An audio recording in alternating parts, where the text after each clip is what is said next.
Hello दोस्तों, good morning. स्वागत है एक बार फिर से आप सभी का एमजेटी एजुकेशन में। दोस्तों आज है 14 जुलाई। आज की वीडियो में हम लोग बात करेंगे 14 जुलाई 2023 के मोस्ट इंपोर्टेंट करंट अफेयर के क्वेश्चंस के बारे में।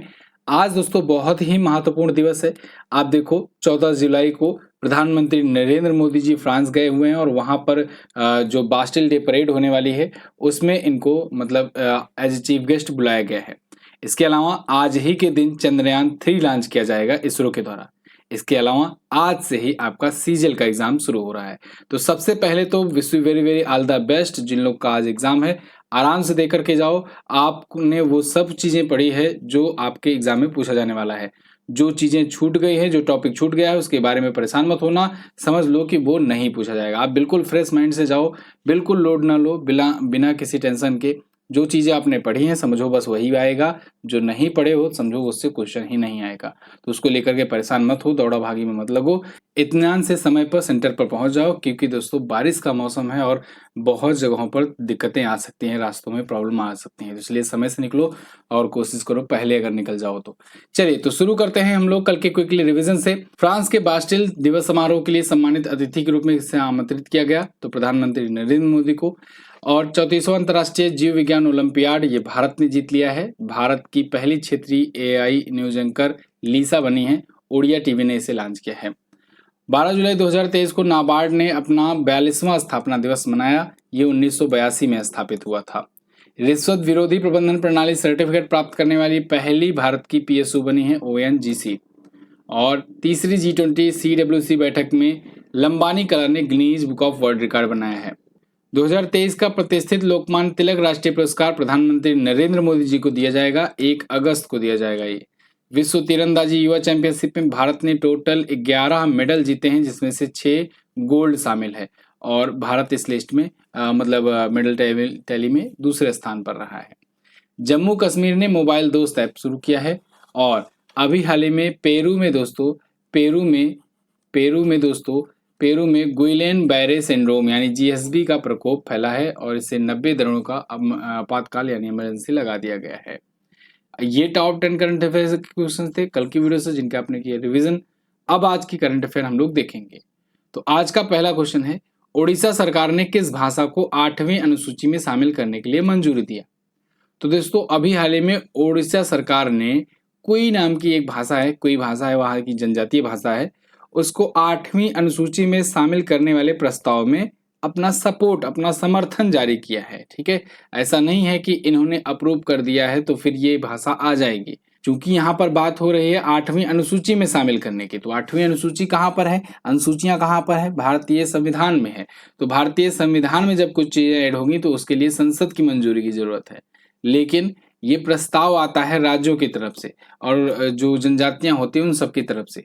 तो यहाँ पर अप्रूवल मिला है ओडिशा गवर्नमेंट का। ओडिशा गवर्नमेंट ने एक प्रकार से समझिए अपना सपोर्ट जाहिर किया है कि कोई लैंग्वेज को इन 22 भाषाओं के साथ ही शामिल कर लेना चाहिए, यानी 23 भाषाएं बना देनी चाहिए। 8वीं अनुसूची में आपको पता होना चाहिए टोटल 22 भाषाएं हैं। तो 22 भाषाओं में अगर ये जुड़ जाती है आगे, अगर मान लो आने वाले दिनों में, तब ये 23वीं भाषा हो जाएगी।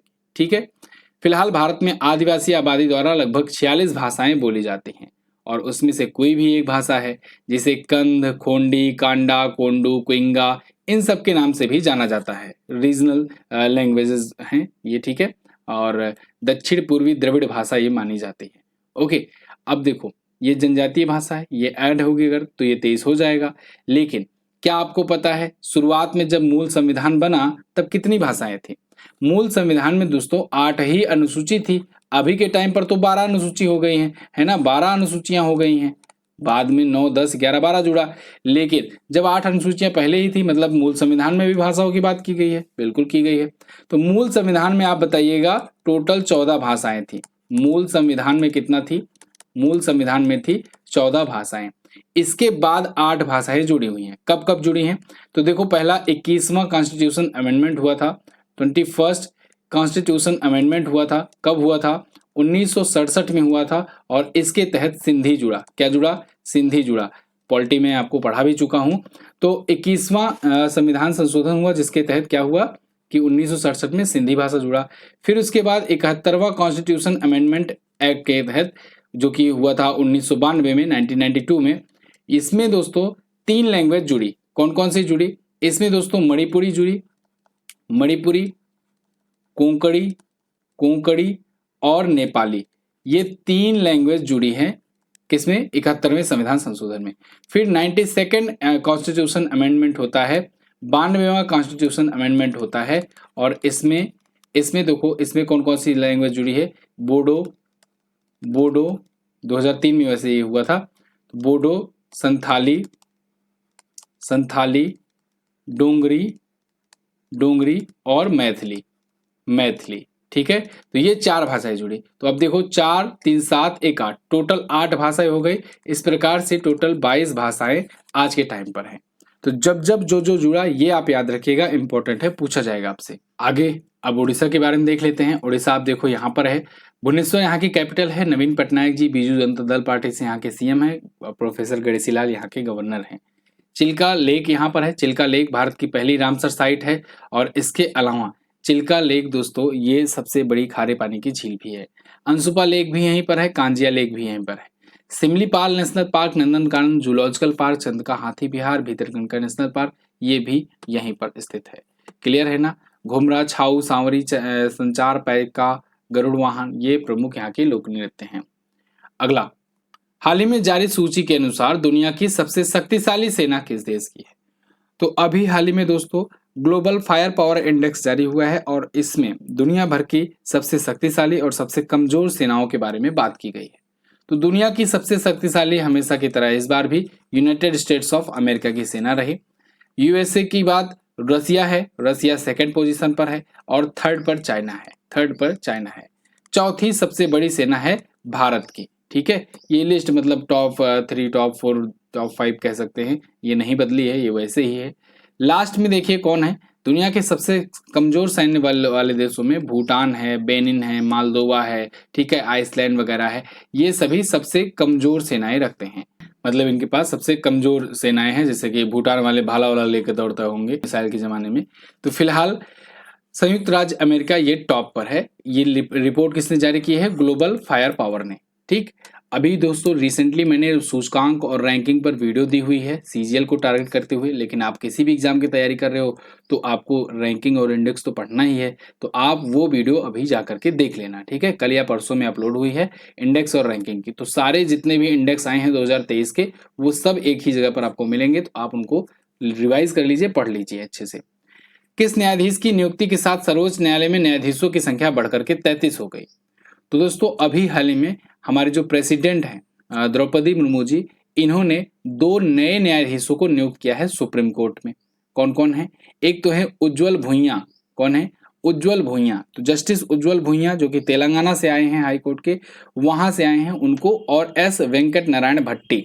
ठीक है, एस वेंकट नारायण भट्टी ये केरल हाई कोर्ट से आए हैं। इन दोनों को सुप्रीम कोर्ट में नियुक्त किया गया है, सुप्रीम कोर्ट में। अब ये सुप्रीम कोर्ट में गए हैं एज ए जज गए हैं। ठीक है ना, ध्यान रखिएगा, चीफ जस्टिस के रूप में नहीं गए हैं। सुप्रीम कोर्ट में अब टोटल संख्या हो गई है कितनी? 33। और कितनी हो सकती है? 34 हो सकती है। तो यानी अभी एक सीट खाली है। ठीक है ना, एक सीट अभी भी खाली है। 33 + 1 जो होता है चीफ जस्टिस को लेकर के टोटल मैक्सिमम सीट हो सकती है आज के टाइम पर। तो 34 कुल संख्या हो सकती है। ये क्वेश्चन कई बार पूछा गया है, आगे भी पूछा जाएगा आपसे कि सुप्रीम कोर्ट में कुल न्यायाधीशों की संख्या अधिकतम कितनी हो सकती है। तो आज के टाइम पर 34 हो सकती है, जिसमें एक मुख्य न्यायाधीश यानी चीफ जस्टिस ऑफ इंडिया भी शामिल होगा। तो फिलहाल अभी चीफ जस्टिस ऑफ इंडिया को भी शामिल करते हुए केवल अभी 33 ही हो रहे हैं, यानी एक सीट अभी और खाली है। हो सकता है आने वाले दिनों में आपको मिल जाए। और ठीक है, फिलहाल यहाँ पर हम लोग बात करेंगे, राष्ट्रपति ने इनको नियुक्त किया है, तो नियुक्ति राष्ट्रपति किए हैं। शपथ कौन दिलाता है? शपथ भी राष्ट्रपति ही दिलाता है। अच्छा, ये तो सुप्रीम कोर्ट में जा रहे हैं तो राष्ट्रपति शपथ दिला रहा है। क्या हाई कोर्ट के जो चीफ जस्टिस नियुक्त होते हैं, हाई कोर्ट के जो चीफ जस्टिस नियुक्त होते हैं उनको शपथ कौन दिलाता है? तो उनको शपथ दोस्तों राज्यपाल दिलाता है। राज्यपाल शपथ दिलाएगा अगर हाई कोर्ट का कोई चीफ जस्टिस आया तो। ओके, एक और पॉइंट, अनुच्छेद 32 आपको पता होगा। अनुच्छेद 32 जो है संवैधानिक उपचारों का अधिकार है, जिसको डॉक्टर भीमराव अम्बेडकर जी ने संविधान की आत्मा कहा है। अनुच्छेद 32 के तहत दोस्तों सुप्रीम कोर्ट जो है ये 5 प्रकार के रिट जारी करता है।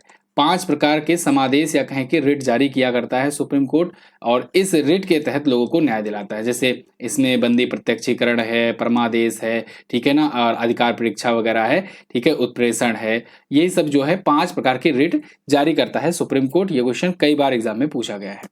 चलिए, तो फिलहाल बाकी डिटेल्स आप जान ही गए हो। भारत के 50वें मुख्य न्यायाधीश हैं जस्टिस DY चंद्रचूड़, और बी वी नागरत्ना जी जो हैं ये 2027 में बनेंगी भारत की पहली महिला चीफ जस्टिस, भारत की पहली महिला चीफ जस्टिस। आप मुझे कमेंट करके बताओ, लीला सेठ का नाम आप सुने थे, लीला सेठ जो हैं ये क्या बनी थी? कमेंट करके जरूर बताइए। अगला, हाल ही में किसने आर्टिफिशियल इंटेलिजेंस फर्म XAI का आरंभ किया? तो XAI दोस्तों लॉन्च किया है एलन मस्क ने। एलन मस्क, वही एलन मस्क जो टेस्ला के मालिक हैं, जो स्पेस एक्स के मालिक हैं, और जो अब ट्विटर के भी मालिक हैं, जो हाइपरलूप वन के मालिक हैं, द बोरिंग कंपनी के मालिक हैं। इन्होंने अभी हाल ही में XAI नाम से एक नया आर्टिफिशियल इंटेलिजेंस फर्म लॉन्च करने की घोषणा की है। अच्छा, जो ओपन AI है ना, ओपन AI, इसी का टूल है चैट GPT, ठीक है, ये इसी का टूल है। और आपको जानकर हैरानी होगी, ओपन AI जब बन रहा था शुरुआत में, मतलब कि फाउंडिंग वाले में, फाउंडर्स में एलन मस्क भी शामिल थे। हालांकि अब एलन मस्क 2018 के बाद से इसके मेंबर नहीं हैं, लेकिन ये संस्थापकों में से एक थे ओपन AI के, ठीक है, और एक नई बुलंदियां पहुंचाने वालों में से एक थे एलन मस्क। तो अब ओपन AI ने चैट GPT बना दिया है, जो कि पूरा बवाल खड़ा कर दिया है पूरे देश में, पूरी दुनिया में। तो अब इसी को काउंटर करने के लिए XAI नाम से एक नया आर्टिफिशियल इंटेलिजेंस फर्म इंट्रोड्यूस कर रहे हैं। यहाँ पर देखिए, ये कंपीट करेगा चैट GPT का। चैट GPT की टक्कर लेने के लिए ना दुनिया भर के जितने भी बड़े बड़े लोग हैं सब तैयार हो गए हैं। जैसे गूगल ने अपना बार्ड लॉन्च किया, गूगल ने कहा कि हम ये बार्ड लॉन्च किए हैं, ये कंपीट करेगा।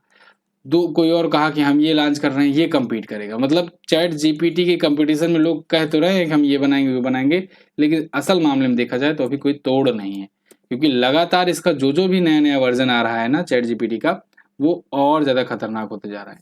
फिलहाल ट्विटर, टेस्ला और अन्य कंपनियां इनके पास बहुत सारी हैं ही, तो उन सब का ये लोग यूज करेंगे, इसमें सबके डाटा का, सबकी कस्टमर बेस का यूज करेंगे। और साथ ही साथ ये बता रहे हैं कि ये हम जो बनाएंगे XAI, इसका लक्ष्य होगा ब्रह्मांड की वास्तविक प्रकृति को समझना।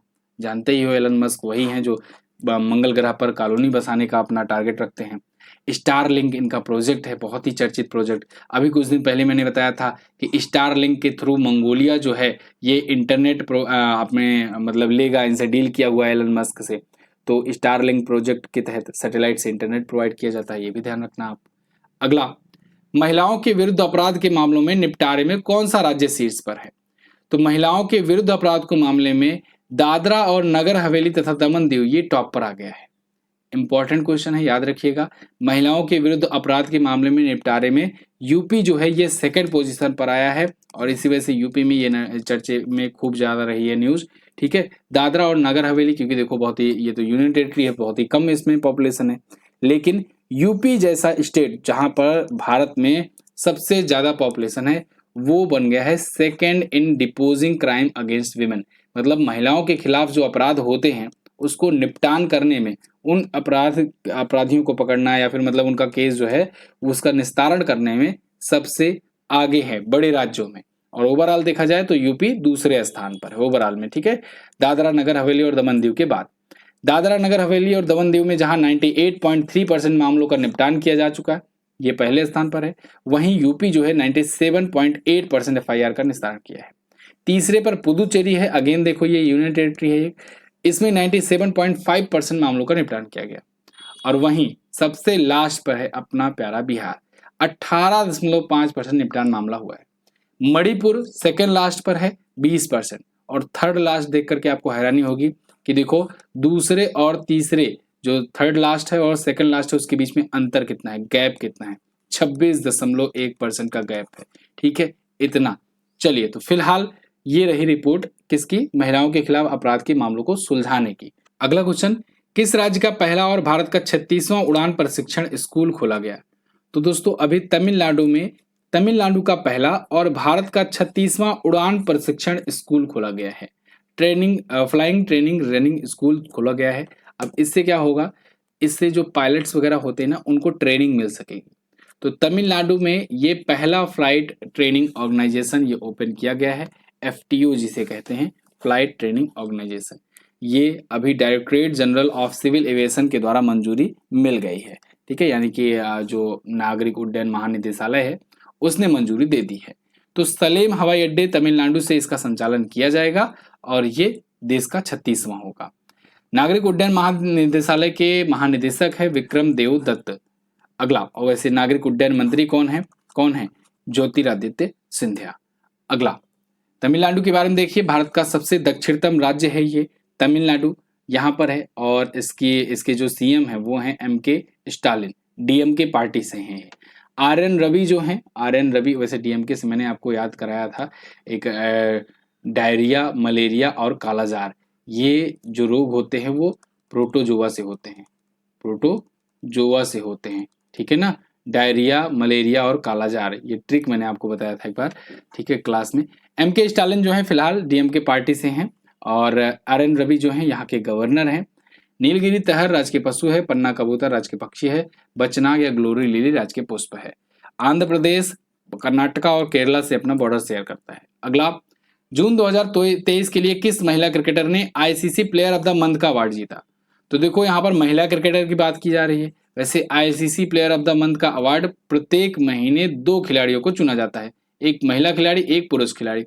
तो महिला क्रिकेटर में दोस्तों एस्ले गार्डनर को चुना गया है। इंटरेस्टिंग बात यह है कि एस्ले गार्डनर जो कि ऑस्ट्रेलिया की हैं, ये ऑस्ट्रेलिया की ये ऑलराउंडर हैं, ये तीसरी बार चुनी गई हैं, 3rd टाइम ये ICC की प्लेयर ऑफ द मंथ चुनी गई हैं, और ऐसा चुनी जाने वाली मेंस और विमेंस दोनों मिला करके पहली खिलाड़ी बनी है। फर्स्ट ऐसे ये प्लेयर बन गई हैं जो 3 बार ICC का पा चुकी हैं। हालांकि आने वाले भविष्य में बहुत सारे लोगों को आपको देखने को मिलेगा, क्योंकि ये अवार्ड अभी 2021 से ही तो शुरू हुआ है, लेकिन ये सबसे पहले बन गई, ठीक है। तो 3 टाइम ये चुनी जाने वाली पहली खिलाड़ी कौन बनी? Astley gardener. क्वेश्चन बन सकता है। पुरुष खिलाड़ी में कौन बने हैं? पुरुष खिलाड़ियों में दोस्तों वानिंदु हसरंगा ये ICC men's player of the month का अवार्ड पाए हैं। ये श्रीलंका के हैं, और ये हैं एस्ले गार्डनर ऑस्ट्रेलिया की। ICC की बात करें तो इंटरनेशनल क्रिकेट काउंसिल, इसकी स्थापना 1909 में हुई थी, दुबई में हेडक्वार्टर है, UAE में पड़ता है दुबई। अध्यक्ष हैं ग्रेग बार्कले, CEO हैं जोफ अलार्डिस। क्लियर। ICC का वर्ल्ड कप होने वाला है, और ये अक्टूबर-नवंबर में होगा, भारत में होगा, भारत इस बार मेजबानी करेगा, ठीक है। अगला, जुलाई 2023 में किसे लिथुआनिया में भारत का राजदूत नियुक्त किया गया है? तो लिथुआनिया में भारत के राजदूत नियुक्त किए गए हैं दोस्तों देवेश उत्तम। कौन? देवेश उत्तम। आर्टिकल देखिए द प्रिंट का, Devesh Uttam appointed as India's next ambassador to Lithuania. Lithuania एक देश है, अभी मैं दिखाऊंगा आपको वर्ल्ड मैप में, ठीक है। तो ये वहां के क्या होंगे? एम्बेसडर होंगे। ये अभी तक मिनिस्ट्री ऑफ एक्सटर्नल अफेयर्स में काम कर रहे थे। 2003 बैच के ये IFS अधिकारी हैं, इंडियन फॉरेन सर्विसेज के अधिकारी हैं। इनके अलावा एक और नियुक्ति हुई है, इसको भी ध्यान रखिएगा। 1998 बैच के IFS अधिकारी यानी इंडियन फॉरेन सर्विसेज के अधिकारी मनीष गुप्ता को घाना में नियुक्त किया गया है भारत का अगला हाई कमिश्नर, ठीक है। अब चूंकि घाना जो है ये कॉमनवेल्थ का देश है, कॉमनवेल्थ की कंट्री है, इसलिए यहाँ पर उच्चायुक्त यानी हाई कमिश्नर नियुक्त किए जाएंगे। और लिथुआनिया ये दोस्तों उसका कॉमनवेल्थ का मेंबर नहीं है, इसीलिए यहाँ पर राजदूत नियुक्त किए जाएंगे। क्लियर है ना, ये बात ध्यान रखिएगा। जो कॉमनवेल्थ के जो कंट्रीज होंगे, सदस्य होंगे, वहां पर नियुक्त किए जाते हैं उच्चायुक्त यानी हाई कमिश्नर, जहाँ नहीं होते हैं वहाँ एम्बेसडर, ठीक है। चलिए वर्ल्ड मैप में देखते हैं ये घाना और लिथुआनिया है कहाँ पर। तो वर्ल्ड मैप में देखेंगे आप, ये रहा सबसे पहले अपना प्यारा भारत। यहाँ से देखो, घाना से तो आपको बिल्कुल आइडिया होगा कि घाना जो है एक अफ्रीकन देश है, ठीक है। अफ्रीकन देश है तो अफ्रीका में आ जाइएगा आप। अफ्रीका में आपको यहाँ पर दिख जाएगा एक कंट्री है घाना, ठीक है ना। यहाँ पर टैगो है, इसके बाद फिर कोटे डिवोर है, जिसे हम लोग आइवरी कोस्ट भी पढ़ते हैं, तो वो यही है। घाना यहाँ पर है फिलहाल। ऐसे ही आपको लिथुआनिया भी लगता होगा कि अफ्रीकी देश होगा, लेकिन नहीं। लिथुआनिया जो है ना एक यूरोपियन कंट्री है। तो यहाँ के लिए हम लोग फिर से अपने भारत की तरफ आएंगे, और उसके बाद यहाँ से चलेंगे यूरोप में। यूरोप में आप आओगे इस साइड में, तो इस साइड में आपको यहाँ पर जाना होगा दोस्तों। ये सोवियत संघ रूस से टूटा था। यहाँ पर देखो एस्टोनिया, लातविया, लिथुआनिया, ये मिला आपको लिथुआनिया, ठीक है। तो इसकी देखो कैपिटल क्या है? इसकी कैपिटल होती है विल्न्यूस। क्या? विल्न्यूस इसकी कैपिटल होती है। और वहीं घाना जो मैंने आपको दिखाया था, इसकी कैपिटल क्या होती है? इसकी कैपिटल होती है अकारा। क्या? अकारा, ठीक है। अगला, भारत का पहला वैदिक थीम पार्क कहाँ खोला गया? तो भारत का पहला वैदिक थीम वाला पार्क खोला गया है दोस्तों नोएडा में। नोएडा यानी कि यूपी, उत्तर प्रदेश, जिसे हम लोग जानते हैं गौतम बुद्ध नगर के नाम से भी। गौतम बुद्ध नगर के नाम से भी कभी कभी ये पूछा जाएगा, तो आप कंफ्यूज मत होना। गौतम बुद्ध नगर के में अभी ये पहला वैदिक थीम्ड पार्क खोला गया है। इसका नाम क्या रखा गया है? वेद वन। क्या नाम रखा गया है? वेद वन। इसमें 50,000 से ज्यादा पौधे लगाए गए हैं। योगी आदित्यनाथ जी जो कि यूपी के सीएम हैं, इन्होंने इसका उद्घाटन किया है। शुरुआत हुई थी इसकी 2021 में जनवरी से बनना, 27 करोड़ रुपए खर्च किए गए। और इसमें वेदों को वेद, क्योंकि वैदिक थीम वाला पार्क है तो वेदों पर आधारित ये पार्क है। और इसमें वेद टाइम के, वैदिक काल के जो 7 प्रमुख ऋषि थे, कश्यप, ऋषि अगस्त, विश्वामित्र, वशिष्ठ, अत्रि, गौतम और भारद्वाज, इनकी भी वहां पर मूर्तियां या इनके 7 क्षेत्रों के रूप में विभाजित किया गया है। और इनके इनके नाम से समझ लो एक प्रकार से सेगमेंट है वहां पर। क्लियर? तो नोएडा उत्तर प्रदेश में भारत का पहला वैदिक थीम वाला पार्क खोला गया है, नाम है वेदवन। अगला, हाल ही में किसने नोटबुक एलएम नाम से एक नया एआई आधारित नोट ऐप जारी किया? सब आर्टिफिशियल इंटेलिजेंस की तरफ भाग रहे हैं। गूगल ने अभी हाल ही में दोस्तों नोटबुक एलएम नाम से एक नया artificial intelligence based notes app जारी किया है, लॉन्च किया है। लेकिन ध्यान रहे, अभी ये इंडिया में नहीं आया है, अभी ये केवल यूएस में है। ठीक है ना? यूएस में अभी आया हुआ है ये नोटबुक एलएम। ये क्या करेगा? लोगों को तेजी से सीखने में मदद करेगा। साथ ही साथ लोग जैसे नोटपैड में कुछ चीजें नोट कर रहे होंगे तो उनको आगे सजेस्ट करेगा कि क्या आपको लिखना चाहिए। या समझ लो एक प्रकार से कि अगर कोई कुछ लिखना चाहता है, कोई शॉर्ट स्टोरी या कुछ भी, तो उसमें आर्टिफिशियल इंटेलिजेंस के थ्रू वो हेल्प करेगा। ठीक है? तो नोटबुक एलएम जो है ये artificial intelligence based notes app है। किसका है? गूगल का है। अभी मैंने आपको बताया कि गूगल ने चैट जीपीटी के लिए क्या लॉन्च किया था? गूगल बार्ड लॉन्च किया है। गूगल बार्ड लॉन्च किया है। ठीक है? गूगल के बारे में अगर बात करें तो 1998 में दोस्तों सर्जेई ब्रिन और लैरी पेज ने इसको स्थापित किया था।